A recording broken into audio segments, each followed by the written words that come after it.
there's no turning back.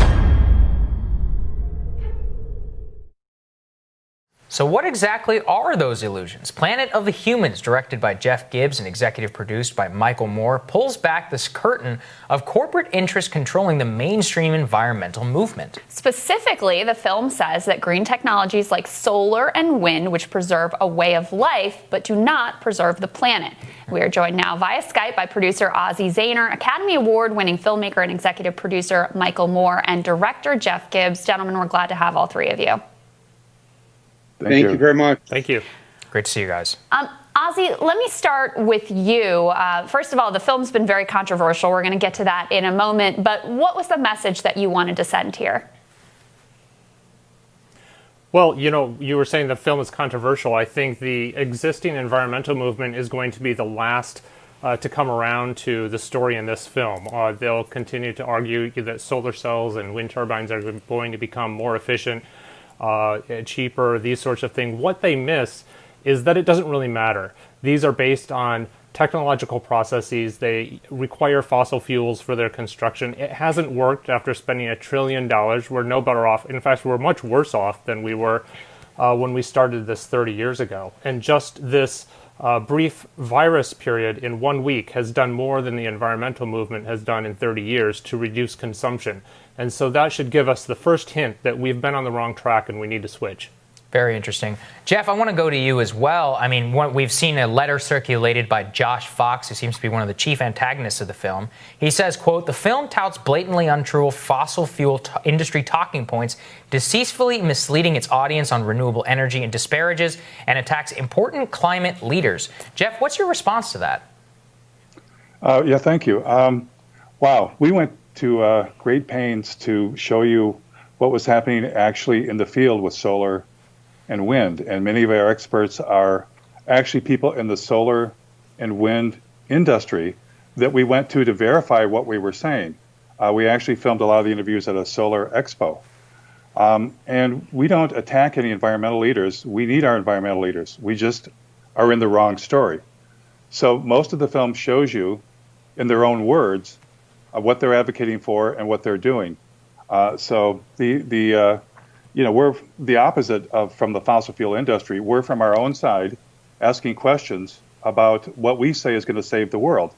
And I think it should be permitted to have discussions, among ourselves, among the people who believe in climate change, that know that the environment's in trouble, about what's going to work and what's not going to work. And that was our intent, to trigger a discussion and to raise a lot of questions. We don't have all the answers, but we want to have a discussion about, this is so much bigger than climate change. We've eaten 90% of the fish in the ocean.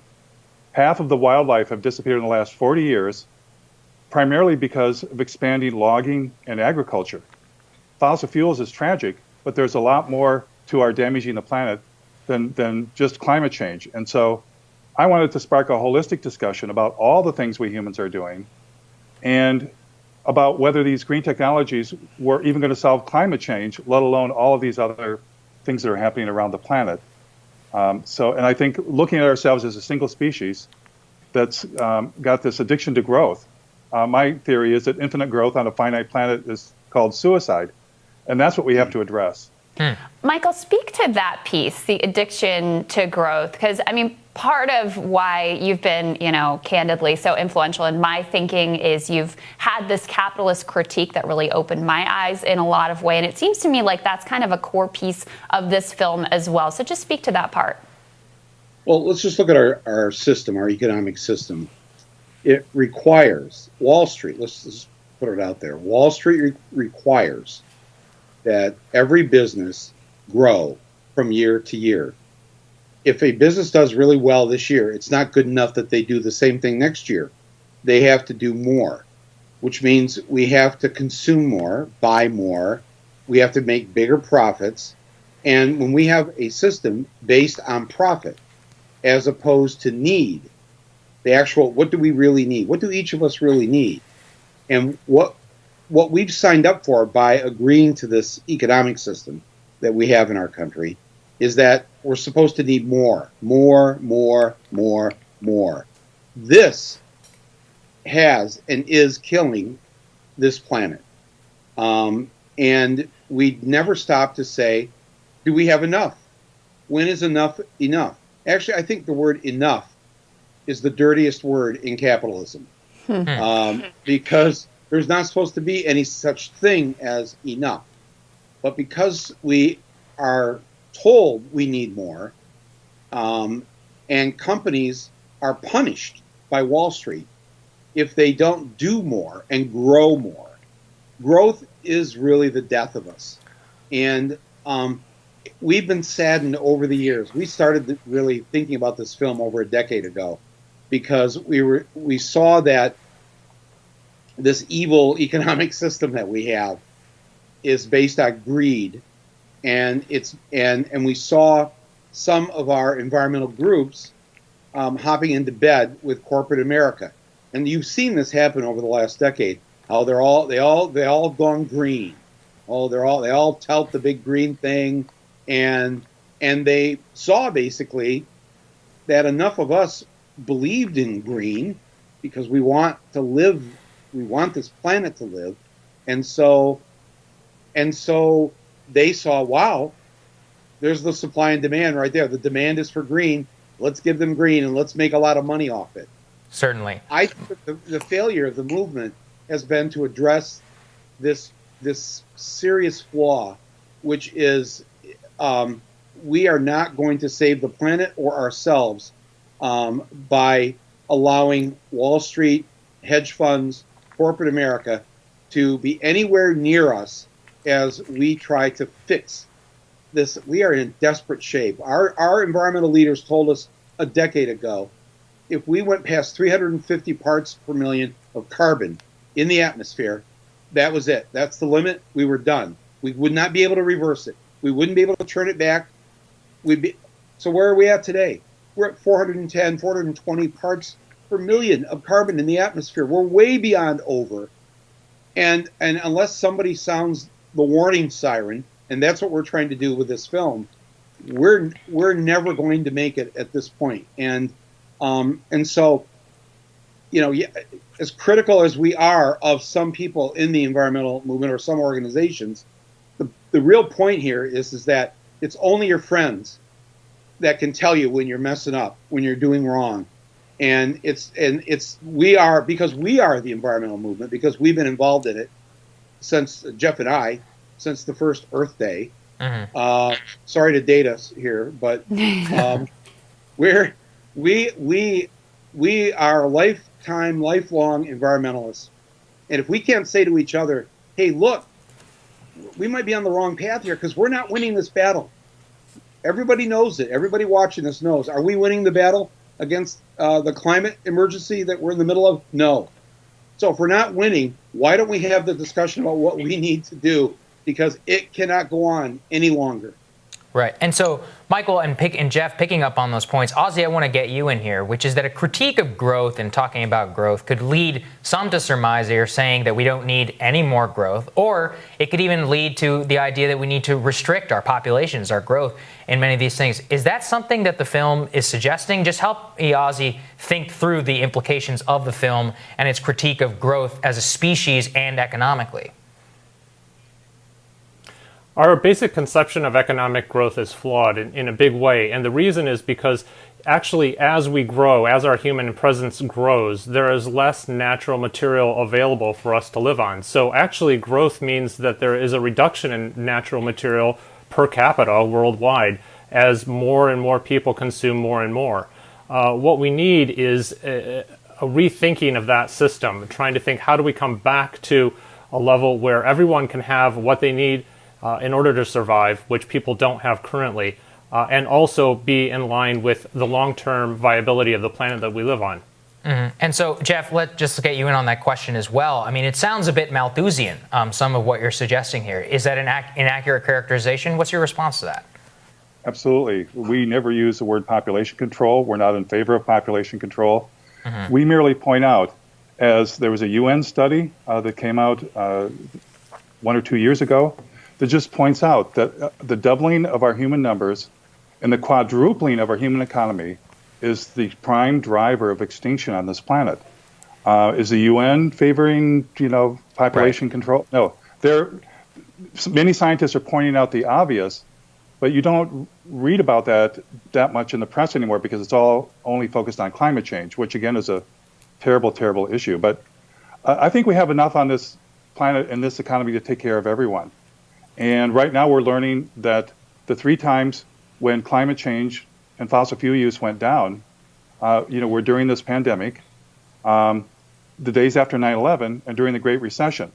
Now, we're just raising the question. We've got to come to terms with this expansion. We don't have the answers in the film, but it is our growth, and especially our growth in consumption, driven by capitalism, that's driving this beast. So, yeah.